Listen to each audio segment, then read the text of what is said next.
YouTube friends, I'm Heidi Villegas with Healing Harvest Homestead, and I just came in from the garden harvesting some medicinal herbs, and I thought I would actually just talk with you a little bit about the California poppy today, because it's best if you tincture it fresh, and that's what we're going to do. But I just wanted to show you this basket. Isn't it gorgeous? This is like joy in a basket, isn't it? It's wonderful. So I just got through harvesting some goldenrod from the garden. This just volunteered this year. It's amazing. Usually I wild harvest it. Actually, it is kind of still wild harvested because I didn't plant it myself. It just came up and I'm so thrilled. Usually goldenrod will grow by rhizomes. I'll do a video on goldenrod later on so that you'll know more about the medicinal benefits, but I love this plant. And you don't need a whole lot of it if you're just gathering for yourself. This is catnip, and I just love this too. And I just want to let you know, I don't know if you've noticed, but our brand colors at Healing Harvest Homestead are purple and orange and yellow and green. So there we go.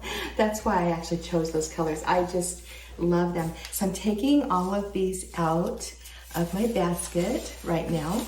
And I've got a little bunch of calendula too. I've been kind of lazy with the calendula this year, and it's time to kick it in gear. But I went out today and my California poppy is exploding.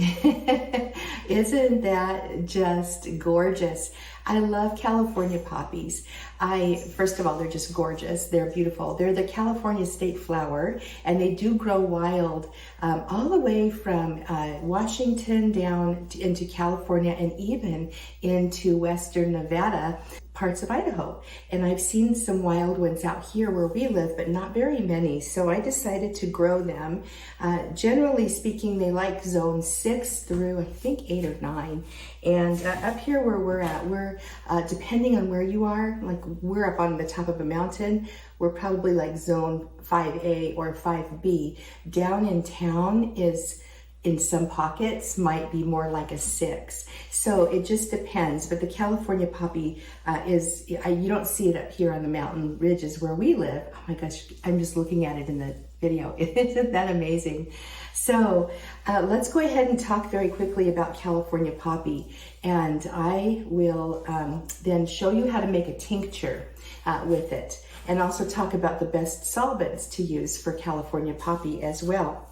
So a lot of people hear the word poppy and they immediately think of the opium poppy, and that is a different genus in the Papaver family. Okay, so they're cousins, but they're not in the same genus at all. California poppy is in the genus Eschscholzia, and the species name is californica. So that is the Latin name for California poppy, whereas most opium poppies are in the genus Papaver, and then whatever species they're in. So they're in the same family, Papaver, but they are different plants altogether. They also present differently. Regular poppies will bloom and then they blossom, and their petals just aren't quite as silky as California poppies, and they also will droop, and they've got a different seed head. Whereas California poppies, they start off with the flowers in a little cone like this, and then they open up, and the cone is, protects them, and then the flowers are just gorgeous, gorgeous, and then they close up at night. So, and they don't droop. They just point their little faces at the sun and are just joyful and happy, like we all want to be, right? Hey, and that reminds me, I just wanted to let you know that if you're in the Confident Herbalist Tribe community, I'm adding the 21-day joy course to the community. And right now there are like over 55 different master classes on deep dives, really deep dives into the phytochemistry of plants and the herbs, growing, harvesting, all that. Plus we do weekly live chats, and we tend to help support each other with our health and wellness in the tribe. So it's amazing. But I did just add that course for free for several months. So if you're interested in taking an amazing, well-researched course on strategies for giving yourself more joy or gaining more joy and happiness in your life that are, again, research-based, and some herbal, of course. I've added herbal and aromatic essential oil recipes because herbs and essential oils can be wonderful supports for your mood and your joy, and can really help with sadness and things like that. So let's go ahead and talk a little bit more about California poppy. Then we'll get into the tincturing. So it is a nervine herb. It's a relaxing nervine. A nervine is any herb that works on or acts on the nervous system. So caffeine, like coffee, can be a nervine herb, but it's stimulating. Whereas California poppy is one of the relaxants. It is a hypnotic, so it does affect the brain chemistry to an extent, but not harshly at all. It's an antispasmodic, so if there's tension or spasming going on, it's a very, very helpful plant. It's also a gentle anodyne for pain relief. It's very, very calming. And I have found that for many, many adults who suffer from extreme stress or anxiety or going through really tough periods, California poppy can actually be used in, you have to adjust the amount for the person, but in smaller amounts during the day just to calm your nerves, and it doesn't put you to sleep. Whereas you can use it at night for insomnia or difficulty sleeping.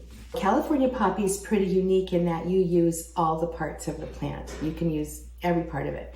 I personally hope that when I cut it, I like to save some for the bees. So I just chop it off at about 6 to 8 inches, then just let it go. And I've discovered that this last year it self-seeded really well, which I was really thrilled with because I didn't throw any California poppy seeds out in my garden. All of these just came back. So I'm really happy about that. But California poppy soothes nervous tension really, really well, like I just said. And it actually may even help in certain situations with bedwetting, especially bedwetting that is caused by psychological types of issues or stress or night terrors. It might be helpful for a condition like that. Another way you can use California poppy is with colicky children or children with gas. It's really helpful for kids, and according to David Hoffman, it is safe for children. So I just love these herbs that we as adults can use that kids can also use too. So the compounds in California poppy include some alkaloids and some flavonoids and some other things, but it really responds well to extraction in alcohol and also in vinegar. And you can make it into a tea as well. Seems to do pretty well in herbal tea blends. But I feel like the alcohol extraction and the vinegar extraction are the best methods for extracting the chemical constituents of your California poppy. All right, so here we go. I am going to get started making this tincture. So I'm going to move some things around. My table is filled with herbs right now. It is herb harvest season, and we grow well over 100 medicinal plants on our property or nearby where we can forage. And this time of year, I would say 80% of the surfaces in my home are covered with medicinal plants, and I love it. I just love this time of year. It's amazing. So I've got a cluster here, and I've got some more in my basket, and I'm going to start off with a quart jar, and basically I am just going to start chopping the plant. And I have to tell you, this kills my heart a little bit because these flowers are so beautiful. But I just have to remember, as an herbalist, as well as a gardener, they will come back, and I am going to really be enjoying this tincture as the days progress and the winter progresses. So I'm so blessed to have this plant that God gave to us perfectly for tincture use. Chopping. It's going to start, once you get down into the stems and leaves, it's going to smell really green. And again, you can use the whole plant part. I'm going to have to make my bunch a little smaller here. Beautiful, isn't it? So I'm making a fresh tincture of these California poppies, and I am just simply going to get everything finely chopped, and then I'm going to place the plant matter into my jar. And if I see any, stems or whatever, I'm just going to chop them down. This allows the liquids and the chemicals that are in the stems to release a little easier. Stems often, they're harder. They don't release their chemical constituents quite as well. Another flower, since we're talking about flowers that you can use the whole plant part with, is echinacea. I have a nice patch of echinacea this year, so I'll be doing a video coming right up on harvesting and working with echinacea. Many people think you can use it all the time because it's so good for the immune system, but that is not the case. So we will talk about that in the next video. All right, so I'm gonna finish up my tincturing of the California poppy, and it's so pretty. I just can't not tell you how wonderful it is to know how to work with the medicinal plants. You guys, it is amazing because I know what to grab right out of my garden for different needs. It's just truly this journey that I've been on for almost 20 years now in total, ever since I started having some really difficult health problems in my, really all of my life, but definitely my 40s. I'm 60 now, basically. I'll be 60 in January. So, but I had so many health problems, and finally, I woke up one day after a discussion with a doctor who told me that my liver was shot. And when you hear those words and you know that your liver is like vital to your life, it's kind of shocking. And I immediately went into learning mode and decided that no more was I going to take pharmaceutical drugs or over-the-counter drugs. So there you go. I just kind of, for myself, I made a decision. I'm not a medical doctor, by the way. I am an herbalist. And the thing about being an herbalist is that you get to know your own body. You are your own first client. And it's amazing when you start experiencing all of the wonderful health benefits. So here I've got 80 proof vodka. I could use a higher proof. I've got some 150 over here. Or actually, this is 190. And I don't really like using 190 proof. Very much. I think it's a little too harsh, first of all, to take internally. It's hard on a lot of people. And if you're not used to taking hard alcohol, we don't drink hard alcohol, as it's not a recreation for us. Our consumption is limited to tinctures, but it's a little bit difficult. So what I'm going to do with this is use primarily 80 proof, and since this is 190 proof, which is almost 100% alcohol, I'm going to top it off with about a quarter. You'll notice I'm not standardizing this, and that means weighing everything out. I find that's not really necessary unless you are completely unfamiliar with the plants. And herbalists who've been working with the plants for a long time are usually quite comfortable with the folk method, especially for home use. Now, if I'm working with a client, I do like to have standardized extracts, or suggest standardized extracts, but basically for our use or for working with my students, the folk tincture is just great. So there you have it. This is California poppy, and it's just at the beginning of its tincture time. I'm going to put a lid on it, give it a really good shake, keep it shaken up every day, make sure that the plant matter stays below the surface of the liquid, and I'm going to let this infuse for 4 to 6, maybe even 8 weeks, and then I will strain off the lovely liquid and enjoy my California poppy tincture. By the way, if you dry your California poppy, and I do have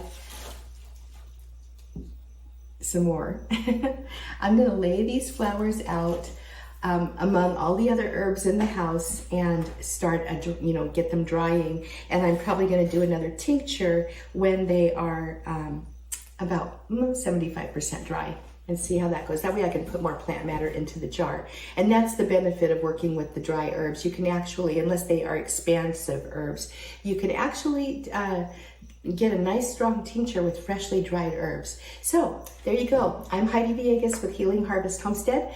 And if you want to hear my weekly notes of herbal tips and aromatic recipes and things like that, get on my newsletter list. I'll leave a link in the top comment below. And if you want to join our 21-day joy course, which is amazing, and you have more than 21 days to take it. If you purchase it, you actually own it forever. But we're going to go through it as a group starting next week, and I'd love to have you join us. And if you see this video 2 weeks from now or whenever, feel free to jump on in, because we have an amazing student community that is specifically for that course. All right, I'm Heidi Villegas with Healing Harvest Homestead and the School of Botanical Arts and Sciences, and I love you all. Thank you for being here. Please like, subscribe, and share, and I will see you in the next herbal video. Bye-bye.